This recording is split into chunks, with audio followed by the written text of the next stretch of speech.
I've got your Valentine's Day dessert covered for you, because if you know how to make a basic egg custard, a sweetened egg custard, you can make creme brulee or you can make zabaglione, which is what I'll show you today. In this pot I have 8 egg yolks. Everybody knows how to separate 2 eggs, right? Like that. Good one for the chef's convention. Separate 2 eggs. Anyway, separate the yolk from the white. I have 8 egg yolks here. I also have a half a cup of sugar. So I'm going to add the sugar to the egg yolks and start whisking. And what I want this to be is a very light and fluffy. And this is going to take a little while. This is a 3, 4, 5 minute process. So if you haven't worked out this week, you can consider this your burning of calories. Because once this about doubles in size, we're going to take it over to the double boiler here and keep it moving. This is an arm moving process, because what I really don't want is scrambled eggs. Remember, proteins coagulate at 165 degrees, including egg protein. You can very easily go from a nice smooth custard to scrambled eggs in no time. Get yourself a nice dry towel or something to hold the side of the bowl, because it will get hot, and continue to whisk.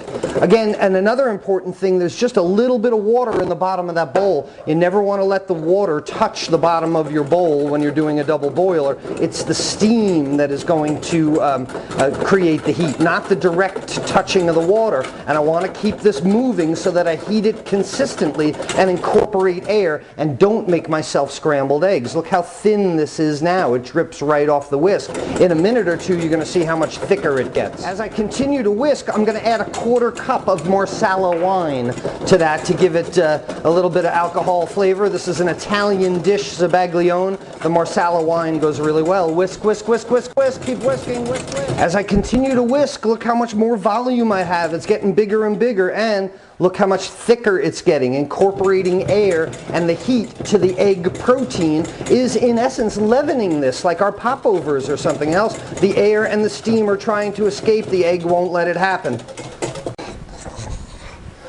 After whisking my frickin' arm off, I see that it's no longer thickening. It's gotten as large as it's going to get. I've gotten as much volume out of it as I'm going to get, and I can stop my whisking, and I'm going to have one huge bicep, one really small bicep. But anyway, now what I'm going to do is take little ramekins and go ahead and fill each of these ramekins. It is going to go in the oven and get baked 4, 5, 10 minutes or so at about 350, 375 degrees. Try and get a nice little crust on it. You can do a creme brulee type thing if you wanted, sprinkle some sugar and blow torch it. But this is a very simple zabaglione. It's going to go into these custard cups, and actually some of it, this is a hot pan, but some of it can be put in the custard cups and actually just chilled, and that custard will set and come together. It's a sweet dessert. It's another example of some of the things that eggs can do for you.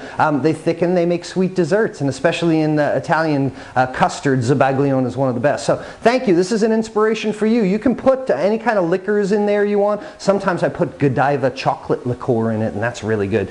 So practice by yourself. Enjoy some of the things that you might come up with.